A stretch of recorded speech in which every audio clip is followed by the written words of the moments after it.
Halo teman-teman, perkenalkan saya Raisa Akta dari kelas 11A SMA Negeri 6 Kota Bengkulu. Pada video kali ini, saya akan melakukan praktikum sederhana untuk mengetahui faktor-faktor yang mempengaruhi laju reaksi.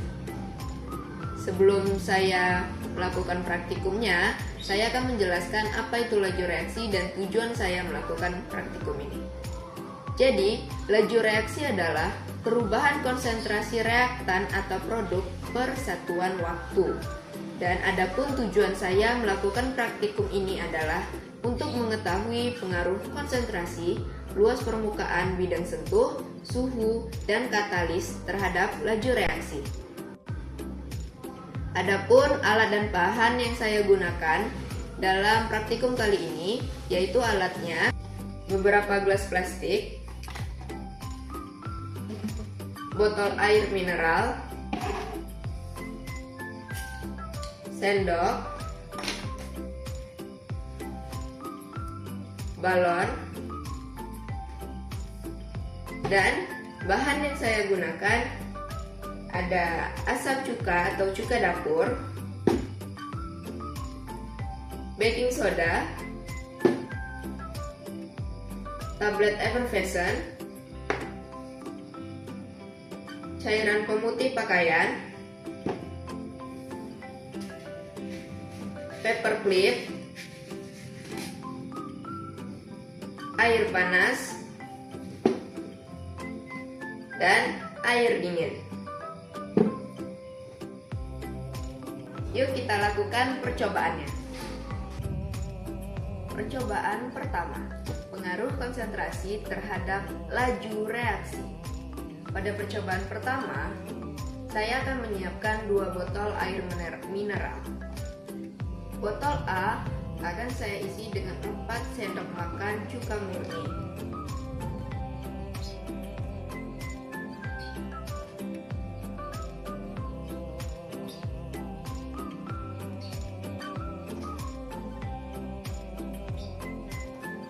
Sedangkan botol B akan saya isi dengan 2 makan sendok cuka murni.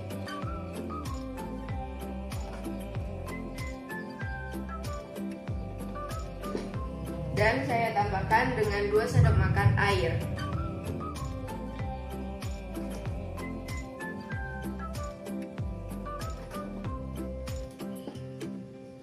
Kemudian akan saya tambahkan soda kue ke dalam balon.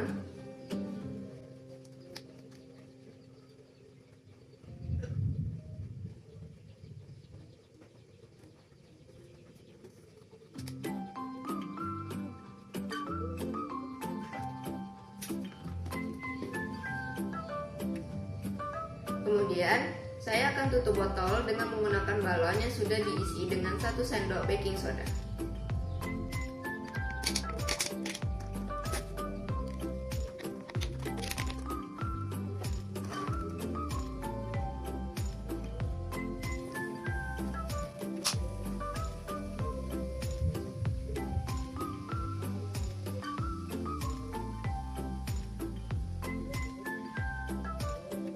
Kita diamkan selama 5 menit.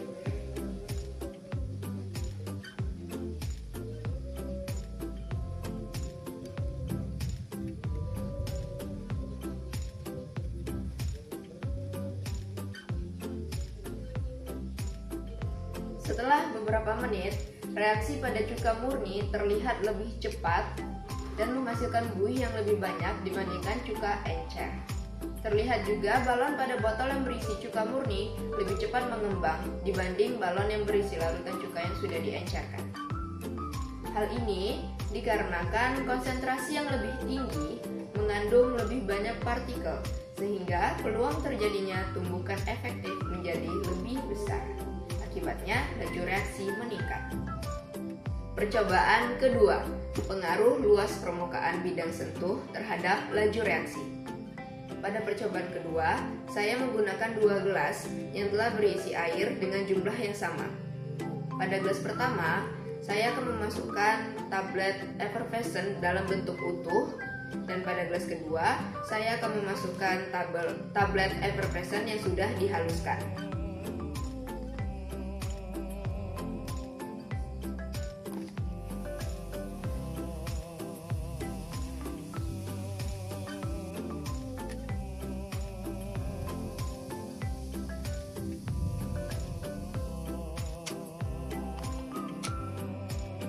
Pada gelas kedua yang berisi tablet effervescent yang telah dihaluskan, terlihat bahwa tablet effervescent yang telah dihaluskan bereaksi lebih cepat, ditandai dengan gelembung yang lebih banyak dan lebih cepat habis. Hal ini terjadi karena luas permukaan zat yang lebih besar memungkinkan lebih banyak partikel saling bertumbukan. Semakin sering tumbukan terjadi, maka reaksi akan berlangsung semakin cepat.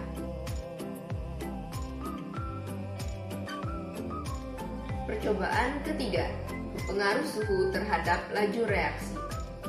Selanjutnya, kita akan melihat pengaruh suhu.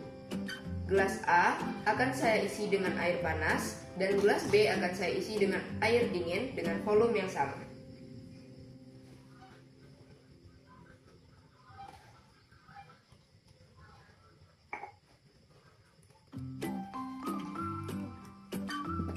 Kemudian, saya akan memasukkan tablet effervescent secara bersamaan ke dalam kedua gelas.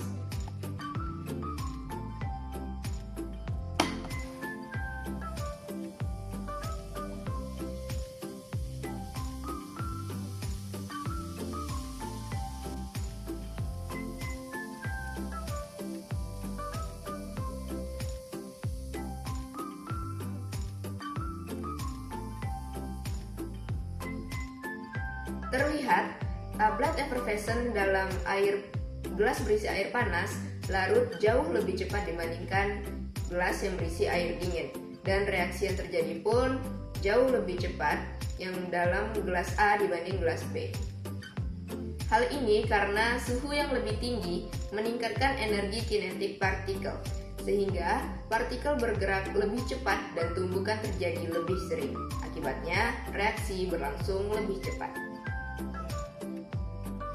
Percobaan keempat, pengaruh katalis terhadap laju reaksi. Pada percobaan terakhir, saya menggunakan 3 buah gelas plastik. Gelas plastik A akan saya isi cairan pemutih pakaian sebanyak kurang lebih 50 ml.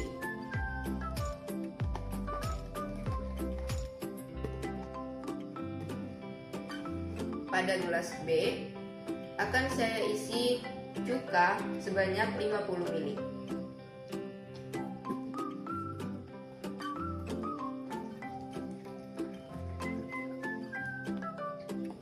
Dan pada gelas C akan saya isi campuran cuka dan campuran pemutih pakaian.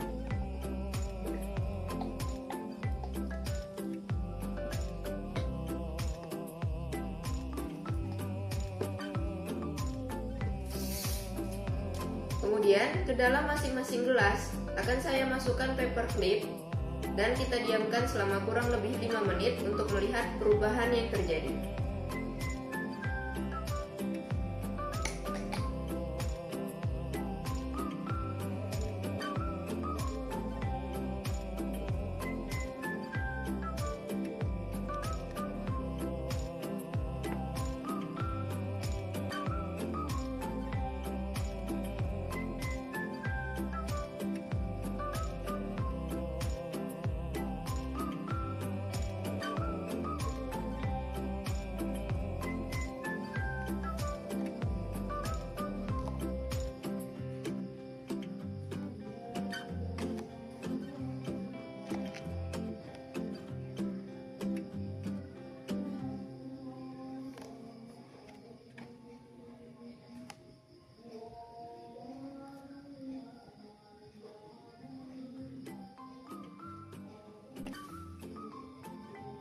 Dari percobaan, terlihat reaksi paling cepat terjadi pada gelas C yang berisi campuran cuka dan pemutih pakaian, yang ditandai dengan paperclip yang berkarat dan berubahnya warna larutan menjadi coklat. Hal ini dikarenakan pemutih mengandung natrium hipoklorit yang berperan sebagai katalisator yang dapat mempercepat laju reaksi korosif oleh larutan cuka. Dari keempat percobaan ini, kita dapat menyimpulkan bahwa laju reaksi dipengaruhi oleh luas permukaan, konsentrasi, suhu, dan katalis. Semakin sering dan efektif tumbukan antar partikel, maka reaksi akan berlangsung semakin cepat. Itulah teman-teman praktikum saya kali ini tentang faktor-faktor yang mempengaruhi laju reaksi. Terima kasih sudah menonton, sampai jumpa di praktikum berikutnya. Wassalamualaikum warahmatullahi wabarakatuh.